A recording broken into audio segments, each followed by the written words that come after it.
Hi everyone. Today I'd like to give you a quick introduction to 5 short pieces, all by composers who are alive today.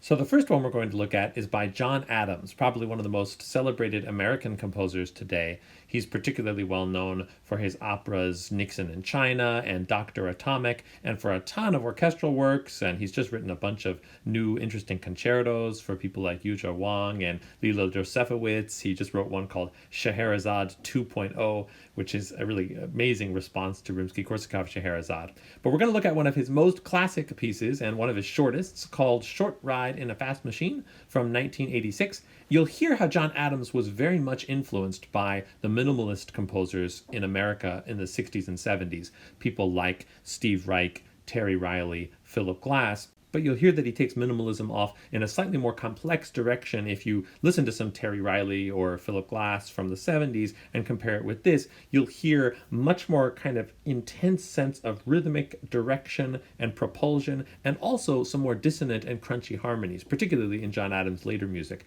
but even a little here. Let's hear some of the very beginning, and then I'll skip and show you a clip from the middle of the piece.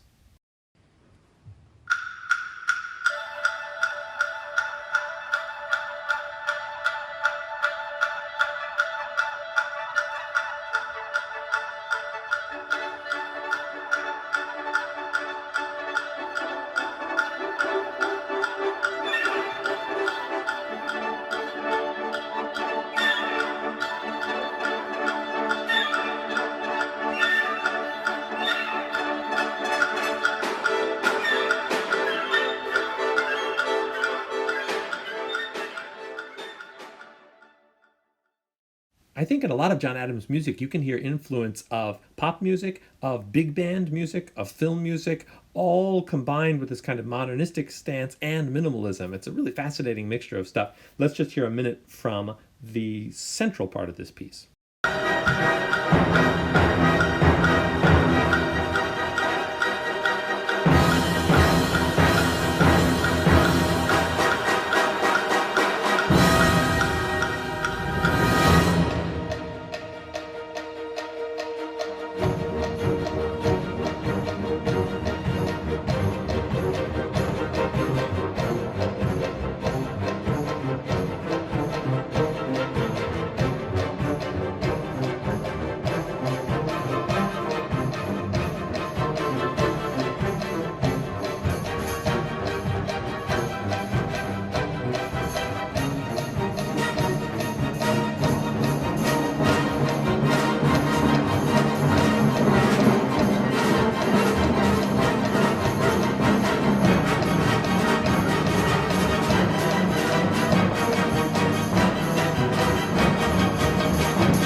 From that Fast and Furious John Adams piece, let's go to a more contemplative piece by Adams' younger American colleague, Caroline Shaw.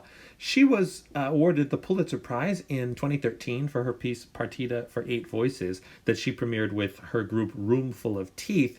It's an amazing vocal work. I suggest you check that out if you haven't heard it already.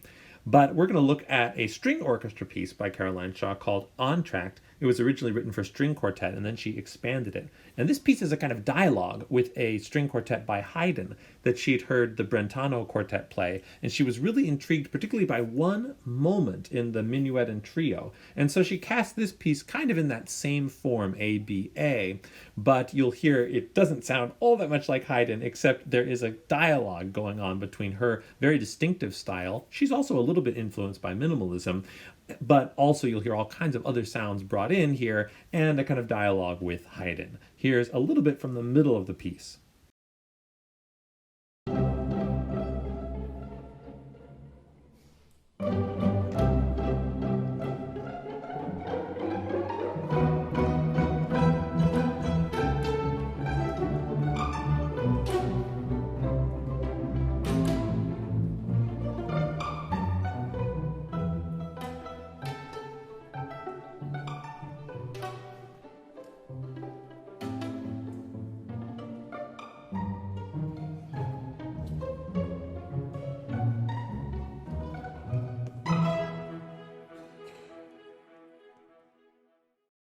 I love how those weirdly sliding pizzicatos suddenly coalesce into that old school Baroque kind of chord progression, but in almost like an improvised kind of jamming rhythm, and then all of a sudden everything just dissolves again.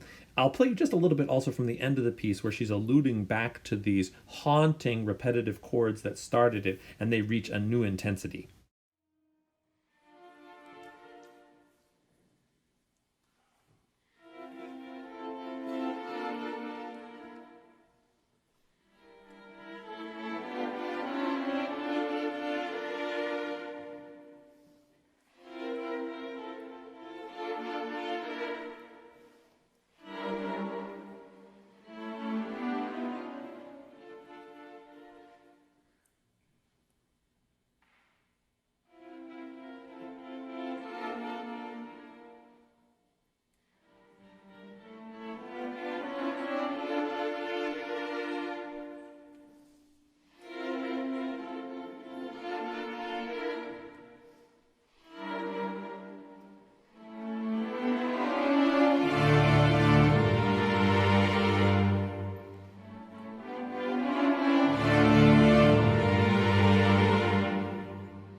It's about a 10-minute piece, so I'd encourage you to give that whole thing a listen. Now we'll head over to Britain for a very different piece by the contemporary composer Thomas Adès. Adès is one of the most prodigious composers, I would say, prodigious musicians, period, working today. He is a triple threat pianist, conductor, and composer. He's absolutely brilliant at all three of those things. And he's an amazingly original compositional voice. He wrote an opera on Shakespeare's The Tempest in 2004 that's become a kind of modern classic, and its overture is an amazing depiction of a storm. It sort of picks up where Benjamin Britten's 4 sea interludes from Peter Grimes, if you've heard those, where they leave off. It's a very intense piece. It's only about 4.5 minutes long. And you'll hear that it's very, very densely layered. You may want to try to listen to different sections of the orchestra at a time to try to get a handle on how they're contributing to the total sense of this whirlwind. But I think you can also just lean back and try to enjoy the whole of this sound world that Adès has created. Here's just a little bit from the peak of the piece, and then as it sort of winds down into these haunting, muted brass chords.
Well, now another complete change of pace to the oldest composer on our list today, the Estonian Arvo Pärt, who is a balm to many of us who seek a little bit of contemplation and quiet in this ever more hectic world. Arvo Pärt started out his career as a 12-tone serial composer, writing incredibly difficult, dissonant music. And then he had essentially a musical transformation in the late 1970s when he turned his back on all of that complexity that he'd been working with and all of that dissonance, and turned his back really on what most of the musical establishment was doing, with the exception, I guess, of the minimalists that I mentioned earlier. And he developed his own kind of minimalist style, but a very particular type, and he called this tintinnabuli, bell-like music. And in its simplest form, it involves one voice playing notes solely derived from a scale, and another voice playing notes slowly derived from the arpeggio, the tonic arpeggio in that same key. So for example, in this piece, if one voice is playing all notes in the A minor scale, then another voice is only playing notes A, C, or E within the A minor arpeggio. That sounds like it's just really simple, but of course how that is manipulated by the composer can actually become quite complex, and there's a lot of variability even within such a simple setup. I think one of the things that really interests Pärt is how you can take such simple means and yet find as many different combinations and harmonies between just these tones as you possibly can. However, in this piece, it really is, in construction, relatively straightforward. This piece is meant, I think, as a very simple kind of prayer in memory of the composer Benjamin Britten. Pärt was really moved when he heard of Britten's death in 1977 because he felt that Britten was a composer who was really striving after a lot of the same things artistically as Pärt was, even though they were working in very different languages. It has a simple structure where the first violins begin a two-voice idea, and each successive voice plays that same idea later and slower. So the second violins play it twice as slow, the violas 4 times as slow, etc. And there's also a bell, which is the only instrument other than a string orchestra here. And you'll notice there's a lot of silence around the bell strokes right at the beginning of the piece. I think silence is also something really important to Pärt's music. By the end of the piece, it builds to a terrific, terrific intensity. But we'll just play a little bit of the beginning because I don't want to skip to the end in this case. You sort of need to go through the entire process of the piece to really understand it. But this will just give you a little bit of a sense of Pärt's sound world here in the late 1970s.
The last piece I'd like to share with you is by Roshanne Etezady. She's an American composer who I'd heard her chamber music and I thought it was fantastically interesting and varied and really inspired by a ton of different styles of music, and I thought she was a really fresh and interesting voice. And I didn't know she'd written any orchestra pieces until I found, thanks to the Detroit Symphony's putting up on YouTube of a ton of their new music premieres, this piece, Diamond Rain, just from 2 years ago, 2018. I couldn't find much information about the piece itself, and I don't have a score, so I think we should just listen to a little bit of it together. You'll hear it's particularly beautifully written for the percussion, and there's some magnificent rather cinematic climaxes, and I'll just play one of those for you now. But it's about a 10-minute tone poem, so I hope you'll check the whole thing out at the link below.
Well, I hope that at least whets your appetite to hear more of the music by these composers. And please let me know if you have any questions or requests for future videos. And take care, everybody. Hope to talk to you soon.